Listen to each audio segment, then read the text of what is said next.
A shrill ringing of your phone jolts you awake. Your friend, the best detective in the city, is on the line. I don't have time to explain. I'm leaving the city in 20 minutes. You'll have to replace me for the next week or two. Don't try to contact me. As he hangs up, you're left sitting on your bed, the phone in your hand, staring into the darkness of your room. You have to deal with your first case already in the morning. An anxious man rushes into your friend's office. I work as a cashier in a clothing store. Last night, I was the one to lock it up. As I was counting the money, the room suddenly went dark. There was some problem with the light bulb. I climbed the table and grabbed it, but by doing it, I burned my hand, jerked it back, fell to the floor, and lost consciousness. When I came to my senses, the money was gone. You examine the room attentively and realize the man is lying. What makes you think so?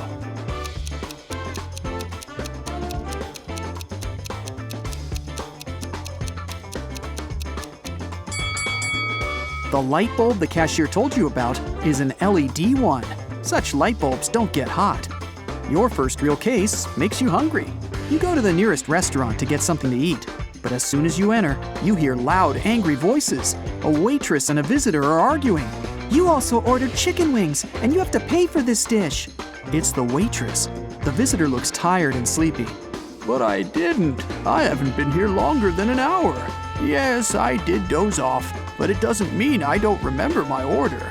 You can't help but step in. You know very well that this man couldn't have ordered chicken wings, you say. How did you figure it out?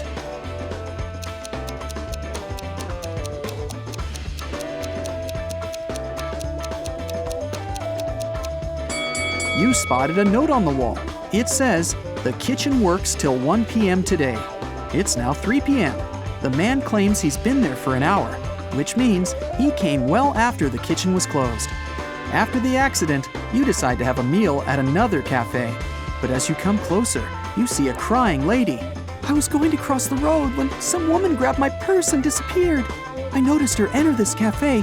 Can you help me get my things back?" You enter the cafe. "Ah, that's my purse, right between those two women. But I can't recognize the one who took it. I didn't have time to look at her attentively." You don't need much time to figure out which woman is guilty.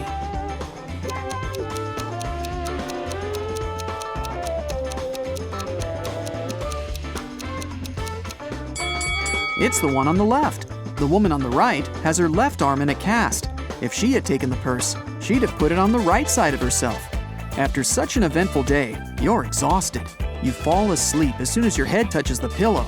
But you get woken up just a few hours later. Another day, another case. "Oh, you're finally here." A man tied to a chair looks happy. "Someone broke into my house this night, tied me, and stole all our valuables. Our mailman came early in the morning to deliver newspapers. He must have heard me shouting for help and called the police. Luckily, all our stuff was insured. But I hope to deal with this problem before my wife finds out about this." You arrest the man for attempting insurance fraud. Why?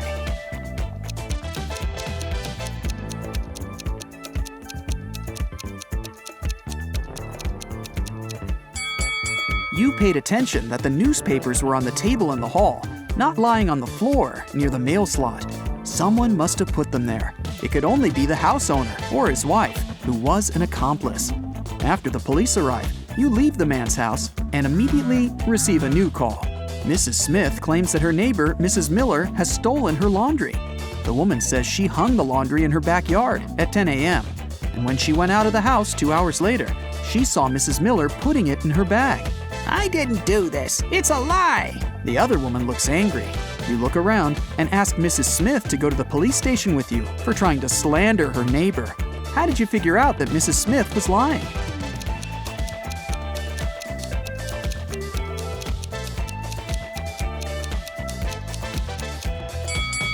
It's freezing outside, and there's snow on the roofs. In 2 hours, damp laundry would be so frozen, it'd be impossible to fold it and put it in a bag. Your phone rings again. It's a woman who works at it and put it in a bag. "Help me," she cries.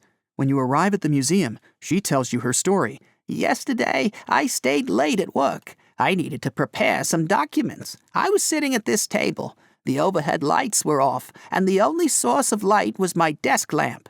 I was listening to music when suddenly I saw a shadow to the right of the table. I realized it was a person jumping out of the open window. I immediately switched on the overhead lights and discovered that an ancient vase I kept in my office was gone.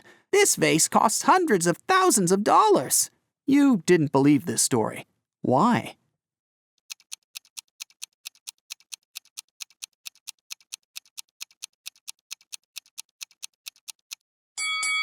If the only source of light standing in front of the woman, she wouldn't have noticed a shadow to the right of the table.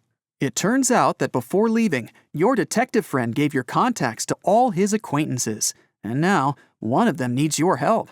You arrive at his jewelry store. A client came there several hours ago, planning to buy an expensive diamond ring for his wife, but someone stole his wallet right in the store. The manager, he was the one to call you, asked all the visitors who were inside at that time to stay until your arrival. You look at all these people attentively. Soon you know who took the wallet.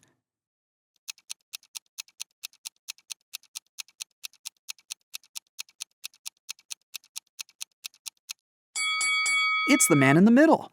He has a bandage on his right arm, but it's wrapped over the sleeve of his jacket, not hidden under it, like a real bandage would be. You knock on a sturdy brown door, while a woman with a bandage on her head stands next to you. A man opens the door. "Excuse me," you say. "A pot plant fell out of your window an hour ago and hit this woman on her head. I had to take her to the hospital. She's okay now, but you need to compensate this woman for the damage. May we come in?" The man turns pale, but lets you in. It can't be true. Our windows were closed because we've just returned home. I literally entered my apartment 2 minutes before you came. You realize this man is lying and call the police. How did you figure it out?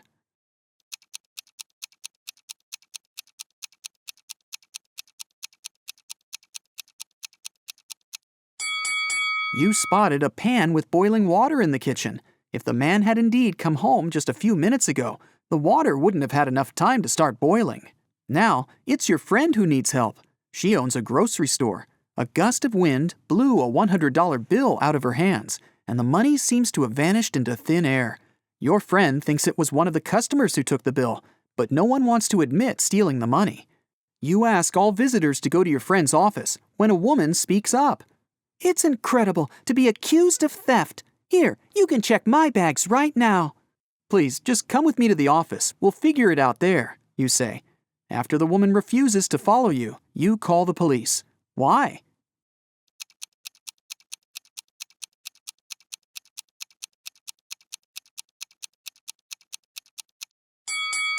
The woman is standing on the $100 bill. If she follows you, everyone will see the money. The next morning, rainy and gloomy, you get your next case. To investigate it, you need to visit the office of a large international company. Rebecca, the girl who called you, works there. She says, "I've just come back from brunch and discovered that someone had knocked our HR manager out just an hour ago." You question the people who were in the office at that time. Laura is an applicant. Question the people who were in the office angry with the HR manager. He made her wait well past her appointment time. "And still," the girl says, "I would never hit another person. I'm also too weak to do it."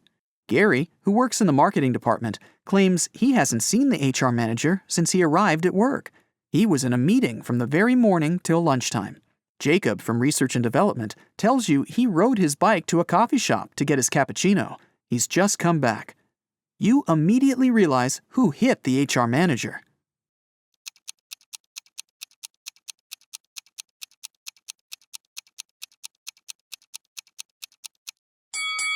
It was Jacob. Both his bike and his clothes are dry and clean. How is that possible if it's raining outside? You leave Rebecca's office and hear your phone beeping. You see a text with an address you don't know. You drive there. A man meets you at the door of a large building. He's shaking.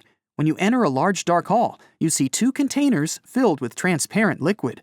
2 women are floating inside. They look identical. "One of them is my wife, but I can't figure out which one, and I'm allowed to open only one container." You walk around the women and examine them. Then you point at one of them. That's your wife. How did you figure it out?